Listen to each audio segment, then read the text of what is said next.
In the year 1320, more than 200 years before the Portuguese set foot in Goa, four men began a long and dangerous journey across the Arabian Sea. These men were not explorers, soldiers, or traders. These were simple Franciscan missionaries traveling with no army, no wealth, and only their faith. Their names were Thomas of Tolentino, James of Padua, Peter of Siena, and Demetrius of Tiflis. They came from different places in Europe and the Middle East, but all four belonged to the Franciscan movement inspired by Pope John the 22nd, who encouraged friars to reconnect with the ancient Christian communities in India, especially the St. Thomas Christians who had lived on the Malabar coast for many centuries. None of them knew that this journey would make them the first Western missionaries ever recorded in India's west coast, long before the age of European empires. Thomas of Tolentino was an Italian friar in his 50s. He was small in body and strong in spirit. He had traveled through Armenia, Persia, and the Middle East, helping the poor and preaching. He was known for being extremely honest, sometimes too honest, and very brave. James of Padua was gentle and peaceful. He loved teaching, learning new languages, and listening to people. He was the kind of person who would make others feel calm. Peter of Siena was quiet, hardworking, and steady. He didn't speak a lot, but he helped with everything, carrying supplies, preparing food, comforting the sick people, and supporting the mission. Demetrius of Tiflis was not a priest. He was from the Caucasus and had once been a soldier. He spoke several languages, so he served as the group's translator and protector. These four men owned almost nothing, just a robe, a belt, and a small bag. Together they set out towards a land they only knew through stories. In the beginning of the 1300s, India looked very different. The Delhi Sultanate, who was Muslim, ruled North India and Maharashtra, including Thane. The Konkan coast, including the region of modern Goa, was under Hindu kings. Kerala's coast was home to the ancient St. Thomas Christian community who prayed in Syriac, a language related to Aramaic which Jesus spoke. India's west coast was a meeting place for many worlds: Hindu villages, Muslim courts, Persian and Arab traders, Jain merchants, and small communities of ancient Christians linked to St. Thomas the Apostle. The region of Thane, near today's Bombay, lay at the center of these trade routes, a land full of opportunity, but also danger for strangers who did not understand its delicate balance.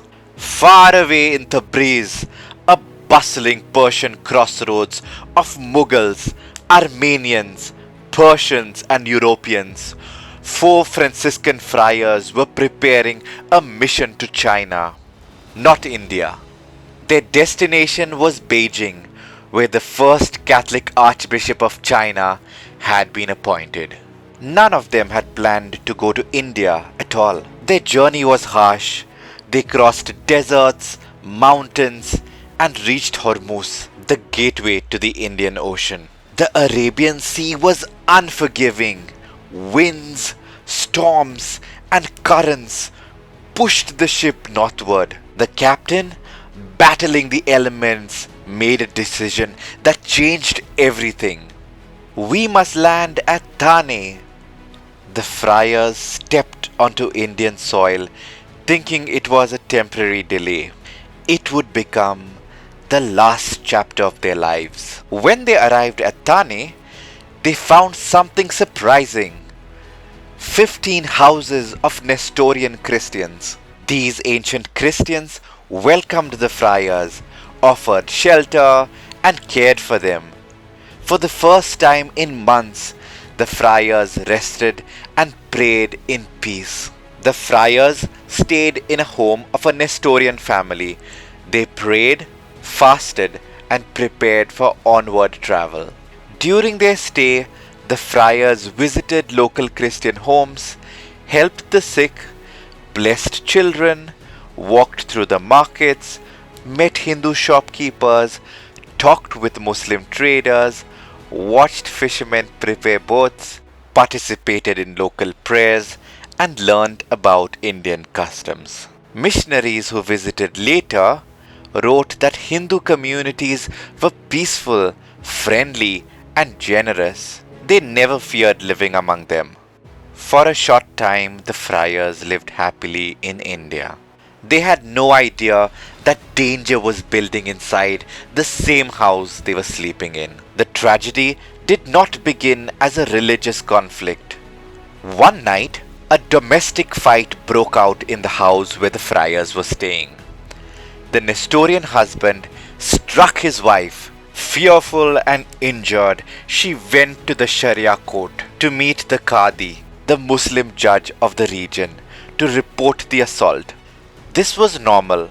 The Qadi was the legal authority for everyone, Christian, Hindu, Muslim, or otherwise. When the Qadi asked for witnesses, she uttered the words that changed history. She said, "The 4 foreign friars living at my house saw everything."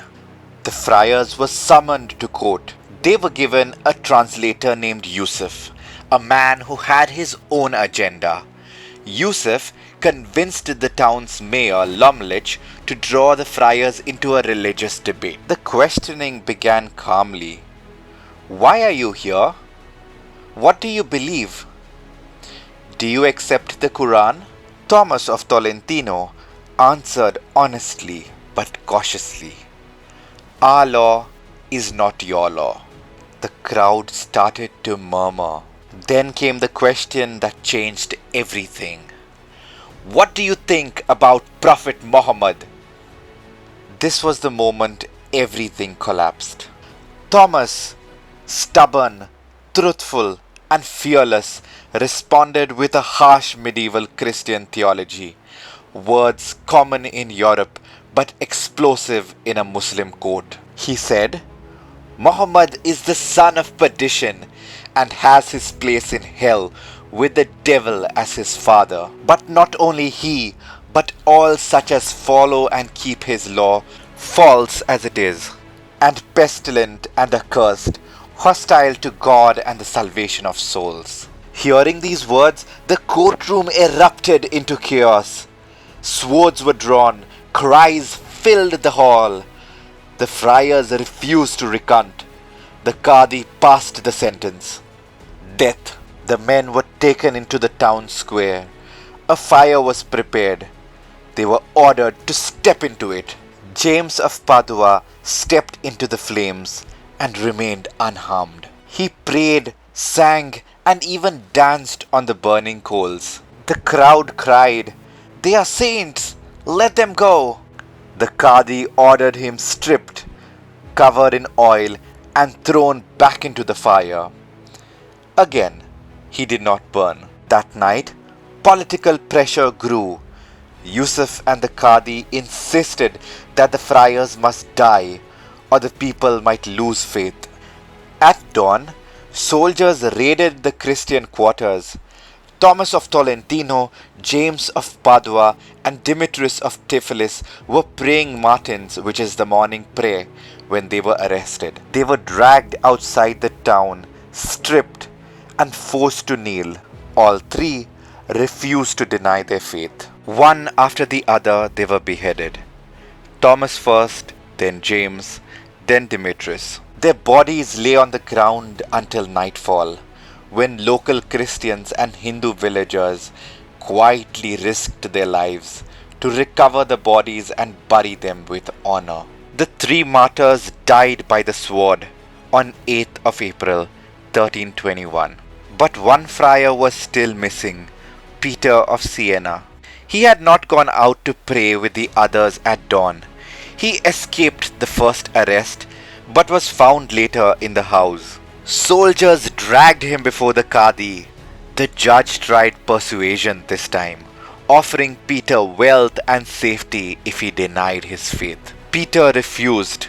He was beaten, imprisoned, and the next morning hanged from a scaffold. But he did not die. Weak and barely breathing, he still held on. Finally, the guards cut him down, dragged him outside the town, and ended his life with a sword. Peter of Siena was the fourth martyr of Thane and was buried besides the others. After the burial of the four friars, Thane changed. Word of the execution spread across India, Persia, and eventually Europe. The people involved could not escape what they had done. Lomlich, the mayor who had permitted the execution, claimed to see terrifying visions of the four friars standing before him with swords and flames, demanding justice. Terrified, he freed the Christians he had imprisoned and declared that Christians were safe in his town. Soon after, the regional ruler summoned Lomlich, interrogated him, and ordered him and his entire household executed for causing unrest. When the Qadi heard about this, he fled the region and disappeared. A short time later, a Franciscan traveler, Odric of Pordenone, arrived in Thane. He went straight to the burial site, prayed, and collected relics of the martyrs. People claimed the soil healed sicknesses. Odric wrote that he survived a house fire and believed the martyrs protected him. Sailors later wrote that when Odric's boat was trapped in windless waters, a sudden gust arrived after he prayed at the relics, a moment attributed to the martyrs' intercession. Their exact burial place in India has been lost in the centuries, washed away by changing coastlines and shifting towns. But their memories did not disappear. Their relics traveled far, some across the Arabian Sea, others to Europe.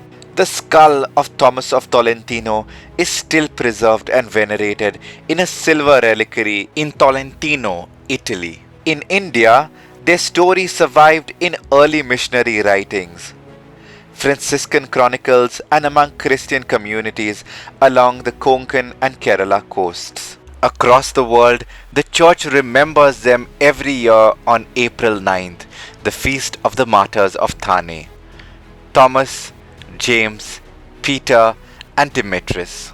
Today, their story still crosses borders, just as they once did. Their voices are gone, but their legacy lives wherever courage, conviction, and faith are remembered. Hey guys, thank you so much for watching the video till the end. If this story inspired you, please like, comment, and subscribe, and share the video so that more people can discover the saints and stories of our beautiful Goa.